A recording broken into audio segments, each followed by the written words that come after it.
So let's, it's awesome that this is going well, but it had to start somewhere. So doing the math really quickly, you said you're about 26 years old and you've been doing this for about 10 years. So what, you got your driver's license? You're like, I'm going to start throwing car shows? Did you even have a license when you did a car show?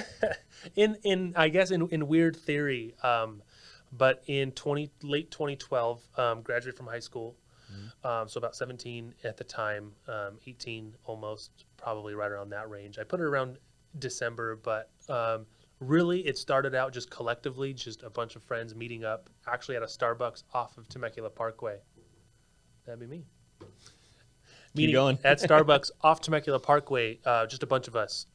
And basically it grew too large for that lot, and we basically just took it across the street, and it kind of just took off from there. I had a couple great friends help me out in the beginning, and everybody's grown up and moved on, started careers, started a family, and all those things. And I've stayed in Temecula, and I've kept it running, and now we're off to the races pretty much. But yeah, the problem is you get kicked out of parking lots. You're loitering. You're a nuisance.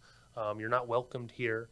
But in retrospect, you just, I guess, want to hang out with your friends is really the plot. And sometimes it grows to be too many friends, and that's pretty much what had happened. So, What if you had like picket signs? Can you say that's like your right to assemble? I guess I could. When I I'm wish for loopholes I for mean, you, buddy. loopholes. I know. I will say over the last 10 years, I think the sheriff and the Temecula police that we have, have really allowed me to excel. Because if they put their hammer down, 10 years ago, I definitely wouldn't be here. They've been super lenient, understanding, and pro what I'm doing, based on what I felt on my interactions over the last 10 years with them, that it allowed me to continue. And then continue at the way I went, and then where I ended up. We had I got a deal with big breakthrough in 2015 was I got a deal with Pizza Factory, French Valley in Temecula. Gracious people they are. They just helped me out. They said, hey, look, you want to do a show here? Let's get you insurance. Let's get you. That's awesome. I'm like, okay, cool. All right, I need to form an LLC now. Okay, got it. Or now I have insurance. Okay, cool.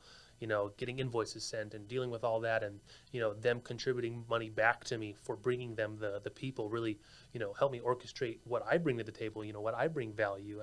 So it started to just be like a good group of friends to being like, wow, there's a lot of people here. How can I continue to do these events by getting a business's approval to be there? That was like the first plan, was like, how can I stay somewhere without getting kicked out? Because that was annoying, having to change spots every time. We changed like 8 spots before we landed at Pizza Factory.